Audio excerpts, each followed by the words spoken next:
Welcome to Aditya academy. तो already thumbnail देखि तुमने जानी सारी हो जे एक्चुअली मु को टॉपिक ऊपर डिस्कशन करी। बहुत सारा पिला एबे भी कंफ्यूजन हे जीवन जे सर एक्चुअली कोन पैटर्न रे परिवर्तन होबो कि।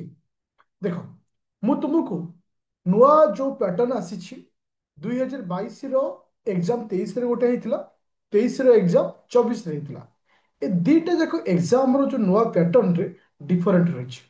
तो से दृष्टि अपकमिंग एग्जाम बा 24 रो जो पोस्ट का जो 25 रे एग्जाम होगा जाऊँगी, तो डेफिनेटली किसी परिवर्तन तुमने देखियो। आज तुमको क्लास रे बतेइबी जे कौन परिवर्तन हेछि दुईटा को एग्जाम रे आ कौन हबार अछि। वीडियो को लास्ट पर्यंत देखो। डेफिनेटली निजर कमेंट बॉक्स रे निजर मतामत रखिबो। यदि चैनल नुआ अछो चैनल को सब्सक्राइब करिवो। ओके, जे ता पूर्व मु तुमको कहि दउछि पर्टिकुलर 2025-24 ପାଇଁ ଆମେ ରାପିଡ ଫାୟାର ବ୍ୟାଚ୍ ଷ୍ଟାର୍ଟ କରିଛୁ। ଯୋଉଥିରେ ତୁମକୁ କମ୍ପ୍ଲିଟଲି ଥିଓରି ସହିତ ପ୍ରାକ୍ଟିସ ସେଟ୍ ଆଭେଲେବୁଲ ଅଛି। ବୋଥ GS1 ଆଉ GS2 with subject wise test series ମଧ୍ୟ ଦିଆଯାଉଛି। ଆଜି ଫାଷ୍ଟ ମୁଁ ତୁମକୁ ଦେଖେଇବି ଯୋଉଟା କି 2022 ରେ ଯୋଉ ନୋଟିସ ଆସିଥିଲା, ଯାହାର ଏକ୍ସାମ 23 ରେ ହେଇଥିଲା, ଆଉ 2023 ରେ ଯୋଉ ନୋଟିସ ଆସିଥିଲା ଯାହାର ଏକ୍ସାମ 2024 ରେ ହେଇଥିଲା। ଯେ ଆକ୍ଚୁଆଲି ଏଥିରେ ଡିଫରେଣ୍ଟ କଣ ଥିଲା। ଯଦି ମୁଁ ତୁମମାନଙ୍କ ସହିତ GS1 କୁ ଡିସ୍କସନ କରେ, GS1 ରେ 2023 ରେ ଯୋଉ ଏକ୍ସାମ ହେଇଥିଲା, କରେଣ୍ଟ ଆଫେୟାର ଆପ୍ରୋକ୍ସିମେଟଲି 10 ରୁ 15ଟା କ୍ୱେଶ୍ଚିନ୍ ଆସିଥିଲା। କିନ୍ତୁ 24 ରେ କରେଣ୍ଟ ଆଫେୟାର ମ୍ୟାକ୍ସିମମ୍ 5ଟା ଆସିଥିଲା। ଯଦି ଆମେ କିଛି ପଏଣ୍ଟକୁ ଆମେ ମାନେ ଦେଖୁଛି ଯେ ଆକ୍ଚୁଆଲି କରେଣ୍ଟ ଆଫେୟାର ଆସିଥିଲା 5ଟା। କିନ୍ତୁ ଯେତେବେଳେ ପଲିଟିକୁ ଲକ୍ଷ୍ୟ କରୁଛେ, ପୂର୍ବ ବର୍ଷ 10 ରୁ 15ଟା କ୍ୱେଶ୍ଚିନ୍ ପଲିଟି ଆସିଥିଲା। କିନ୍ତୁ 24 ଯୋଉ ଏକ୍ସାମ ହେଇଥିଲା ପଲିଟି ତମକୁ 20 ରୁ 25ଟା ଦେଖିବାକୁ ମିଳିଥିଲା। ମାନେ ଆଭରେଜ କହୁଛି, ଏକ୍ସାକ୍ଟ ଫିଗର କହୁନି, ଆଭରେଜ କହୁଛି ଏତିକି ଆସିଥିଲା। ତ ସେଇଭଳି ଆମେ ଯଦି ଲକ୍ଷ୍ୟ କରିବା ସମସ୍ତ ଟପିକରେ ଡିଫରେଣ୍ଟ ଆସିଛି। ଆମେ ଯଦି ଲକ୍ଷ୍ୟ କରିବା ସମସ୍ତ ଟପିକରେ ଡିଫରେଣ୍ଟ ଆସିଛି, ଯେମିତିକି ତୁମର ହିଷ୍ଟ୍ରି ହଉ, ଜିଓଗ୍ରାଫି ହଉ, ଇକୋନୋମିକ୍ସ ହଉ, ଓଡ଼ିଶା ରିଲେଟେଡ ହଉ। ତାର ତ ତୁମେ ଏଠି ଅନୁଭବ କର ପିଲେ 2024 ର ନୋଟିସ ଯୋଉଟା କି 25 ରେ ଏକ୍ସାମ ହବ, ଡେଫିନେଟଲି ଏ ଜିନିଷରେ ପରିବର୍ତ୍ତନ ହବ। ତାହେଲେ ଆମେ ଏଠି କଣ କରିବା, GS1 ପାଇଁ ଆମେ କଣ କରିବା।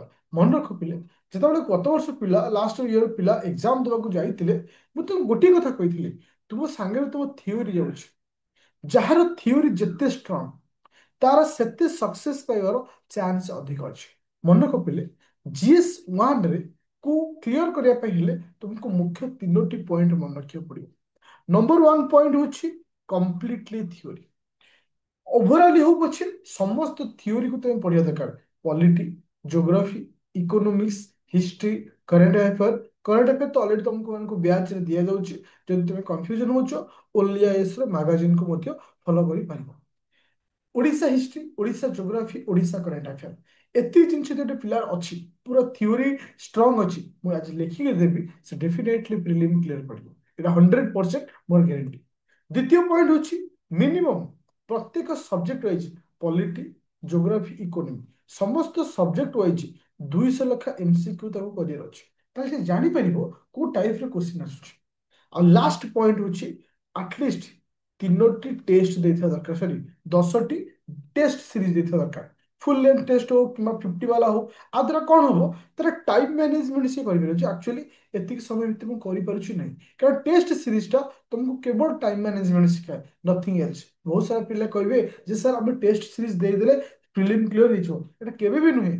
ହଁ ମେ ବି ଗୋଟେ ଗୋଟେ କ୍ୱେଶ୍ଚିନ୍ ବାଜି ଯାଇପାରେ, କିନ୍ତୁ ଗ୍ୟାରେଣ୍ଟି ସହିତ କହିପାରିବନି। କିନ୍ତୁ ଯଦି ଗୋଟେ ପିଲାର ଥିଓରି ଷ୍ଟ୍ରଙ୍ଗ ଅଛି, ଥିଓରି କ୍ଲିୟର ଅଛି, ତା ସହିତ ସେ ଟେଷ୍ଟ ସିରିଜ ଦେଇଛି, ମୁଁ କହିବି ଡେଫିନେଟଲି ସେ ପ୍ରି କ୍ଲିୟର କରିବ। ଏଇ 3ଟି ଜିନିଷକୁ ଫଲୋ କର। ନମ୍ବର 1 ଥିଓରି, ଦ୍ୱିତୀୟ ହଉଛି ସବଜେକ୍ଟ ୱାଇଜ 200 MCQ, ତୃତୀୟ ହଉଛି କ'ଣ, ଅତି କମରେ 10ଟା ଟେଷ୍ଟ ସିରିଜ। ଦେଖ, ଆଉ ଗୋଟେ କ୍ୱେଶ୍ଚିନ୍ ହଉଛି ପିଲାମାନଙ୍କର ଯେ ସାର୍ ଟେଷ୍ଟ ସିରିଜ ଦବୁ ତ କୋଉଠୁ ଦବୁ।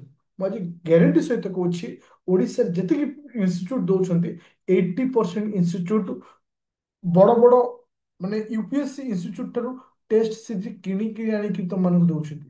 OPSC ପ୍ୟାଟର୍ନ ନୁହେଁ, OPSC ପ୍ୟାଟର୍ନ ପଚାରେ ନା। କେହି ବି ଗୋଟିଏ କହିପାରିବ କୋଉ ଇନଷ୍ଟିଚ୍ୟୁଟରେ ଗୋଟିଏ ସାଇଡରେ ଇଂଲିଶରେ ରହୁଛି କ୍ୱେଶ୍ଚିନ୍, ଗୋଟେ ସାଇଡରେ ଓଡ଼ିଆ ରହୁଛି, କାହାର ବି ରହୁନି। କାହିଁକି ନା ସମସ୍ତେ କିଣିକି ଏଇଠି ଆଣୁଛନ୍ତି। କେହି ବି OPSC ପାଇଁ ଫଲୋ କରୁନାହାନ୍ତି। ତମକୁ ମୁଁ ଦେଖଉଛି ମୁଁ ଯୋଉଟା କି ପିଲାମାନଙ୍କୁ ନିଜେ ଟାଇପିଂ କରି ନିଜେ ଦିଏ। କଣ୍ଟେଣ୍ଟ କୁ ଯିବ ଦେଖ ଫୁଲ ପ୍ରାକ୍ଟିସ ସେଟ୍ ଗୋଟେ GS1 କୁ ଯାଅ। GS1 ଧର ଆଜିର ଟେଷ୍ଟ ସିରିଜ ଆମେ ଦେଖିବା। ମୁଁ ଆଜି ଯୋଉଟା କି ପିଲାମାନଙ୍କୁ ଦେଇଛି ତ ଦେଖିପାରୁଥିବ। ଦେଖ ଗୋଟେ ସାଇଡ୍ ଇଂଲିଶ ଗୋଟେ ସାଇଡ୍ ଓଡ଼ିଆ, ଗୋଟେ ସାଇଡ୍ ଇଂଲିଶ ଗୋଟେ ସାଇଡ୍ ଓଡ଼ିଆ। ଆ ଦ୍ୱାରା କଣ ହବ, ଗୋଟେ ପିଲା ସାଇକୋଲୋଜିକାଲି ସେତିକି ଷ୍ଟ୍ରଙ୍ଗ ହବ ନାଇଁ ମତେ ଏମିତି କରିବାର ଅଛି। କିନ୍ତୁ ଏବେ ଦେଲା ବେଳକୁ ଦବ ଖାଲି ଇଂଲିଶରେ, କିନ୍ତୁ ସେଠି ବସିଲା ବେଳକୁ ଥିବ ଇଂଲିଶ ଓଡ଼ିଆ। ଭାବ ସେ ସାଇକୋଲୋଜିକାଲି କେତେ ଡିମୋଟିଭେଟେଡ ହେଇଯିବ। ମନେକ ଯୋଉଠି ଏ ପ୍ରକାର ଫର୍ମାଟ ଅଛି, ଜାଣ ସେମାନେ ନିଜେ ହିଁ ତିଆରି କରୁଛନ୍ତି। ଯୋଉଠି ଏ ଜିନିଷ ନାହିଁ, ଜାଣ ଯେ କପି ପେଷ୍ଟ ଚାଲିଛି ଏଠି। ଆଚ୍ଛା, ଆଉ ଗୋଟେ କଣ ଡିଫରେଣ୍ଟ ଅଛି ସି ସାର୍ଟ କୁ ନେଇ ବହୁତ ସାରା ପିଲା କନଫ୍ୟୁଜନ ଥିଲେ ଯେ ସାର୍ ସି ସାର୍ଟ 2023 ଯୋଉ ଏକ୍ସାମ ହେଇଥିଲା, ସି ସାର୍ଟ ପେପରଟା ଭେରି ହେଭି ହେଭି ଲେବୁଲ ଥିଲା, ବହୁତ ହେଭି ଥିଲା। ମାନେ କଣ, ହାଇ ଲେବୁଲ ଥିଲା, ହାଇ ଲେବୁଲ ଥିଲା। କିନ୍ତୁ କିନ୍ତୁ 2024 ଯୋଉ ସିସାଟ ପେପର ହେଇଥିଲା, ପୁରା ଲୋ ଲେବୁଲ ଥିଲା, ପୁରା ଇଜି ମିଡିୟମ ଥିଲା। ତାହେଲେ ମତେ କହୁଥିଲେ 25 ପାଇଁ ତୁମେ କାହାକୁ ଡିସାଇଡ କରିବ, 24 କୁ ନେଇକି ଯିବ ନା 25 କୁ ନେଇକି, ସରି 23 କୁ ନେଇକି ଯିବ। ମନେ ରଖ, ରିସ୍କ କେବେ ବି ନିଅନି। ସବୁବେଳେ ହାଇ ପାଇଁ ପ୍ରିପାରେସନ ହଉ, ଯଦି ଲୋ ଆସିଲା ଡେଫିନେଟଲି ତମେ ସେଇ ହିସାବରେ ଯିବ। ଆଉ ଗୋଟେ ଜିନିଷ ମନେ ରଖ, ଯେହେତୁ ଏ ବର୍ଷ ବହୁତ ପୋଷ୍ଟ କମ ଅଛି, 200 ପୋଷ୍ଟ ଅଛି, ଆଉ ପୋଷ୍ଟ ବଢିବାର ଚାନ୍ସ ବି ନାହିଁ, ତ କମ୍ପିଟିସନ ଅଧିକ ଅଛି। କମ୍ପିଟିସନ ଅଛି, ତମକୁ 100+ ସ୍କୋର କରିବାର ଅଛି GS1, ତାହେଲେ ଯାଇକି ସେଫ୍ ସ୍କୋରରେ ରହିପାରିବ, ସେଫ୍ ସ୍କୋରରେ ରହିପାରିବ। ତାହେଲେ ମୁଁ ଗୋଟେ ଜିନିଷ କହିଥିଲେ, ଡେଫିନେଟଲି ଏଥରର ପ୍ରାକ୍ଟିସ ମାନେ ତୁମର ଯୋଉ ପ୍ୟାଟର୍ନ ଅଛି, ଏକ୍ସାମର ପ୍ୟାଟର୍ନ ଅଛି, ଡେଫିନେଟଲି ବଦଳିବାକୁ ଯାଉଛି। ତ ସେଥିପାଇଁ ତୁମେ ମାନେ ନିଜର ମାଇଣ୍ଡ ଆଉ ନିଜର ଯୋଉ ପ୍ରୋସେସ ଅଛି ପଢିବାର, ତାକୁ ଚେଞ୍ଜ କରିବାର ଅଛି। ତ ମୋ ତରଫରୁ ମୁଁ ତୁମମାନଙ୍କ ପାଇଁ ଗୋଟେ ବ୍ୟାଚ୍ କୁ ଲଞ୍ଚ କରୁଛି, ଯୋଉଟା କି ସବୁଠାରୁ ମୋଷ୍ଟ ସକ୍ସେସଫୁଲ ବ୍ୟାଚ୍, ଯାହାକୁ ଆମେ କହୁଛେ ରାପିଡ ଫାୟାର ବ୍ୟାଚ୍, ଯୋଉଟା କି 599 ଆଭେଲେବୁଲ ଅଛି। ତୁମକୁ ଏଥିରେ ଥିଓରି ସହିତ MCQ ଦିଆଯିବ, ଆଉ ଫୁଲ ଲେନ୍ଥ ପ୍ରାକ୍ଟିସ ସେଟ୍ ଦିଆଯିବ, ଆଉ ଡାଉଟ୍ କ୍ଲିୟରିଂ କ୍ଲାସ ସହିତ କରେଣ୍ଟ ଆଫେୟାର ଦିଆଯିବ। ସି ସାର୍ଟ ପେପର ମାନେ ମ୍ୟାଥ, ରିଜନିଂ, ଇଂଲିଶ ତା ମଧ୍ୟ ଦିଆଯିବ। ଏନି ଡାଉଟ୍ ଥିଲେ ମତେ କଲ୍ କରିପାରିବ, 9937953590। ପ୍ଲେ ଷ୍ଟୋରକୁ ଯିବ, ଡାଉନଲୋଡ କରିବ ଆଦିତ୍ୟ ଏକାଡେମୀ ଆପ୍ଲିକେସନ। ଯଦି ଆଉ କିଛି ପ୍ରୋବ୍ଲେମ ଥାଏ ମୋତେ ଡାଇରେକ୍ଟ କଲ୍ କରିବ, ମୁଁ ତୁମକୁ ସଲ୍ୟୁସନ ଦେବି। 9937953590 ଆଦିତ୍ୟ ଏକାଡେମୀ ଆପ୍ଲିକେସନ। ସମୟ ଦେଇଥିବାରୁ ବହୁତ ବହୁତ ଧନ୍ୟବାଦ। ଯୋଉମାନେ ଚ୍ୟାନେଲରେ ନୂଆ ଅଛ, କାଇଣ୍ଡଲି ଚ୍ୟାନେଲକୁ ସବସ୍କ୍ରାଇବ କର, ବିକଜ ଅଫ୍ ଇୟରଲି କୌଣସି ଯଦି ନୋଟିସ୍ ଆସୁଛି ତୁମେ ସହଜରେ ପାଇପାରିବ। Thank you.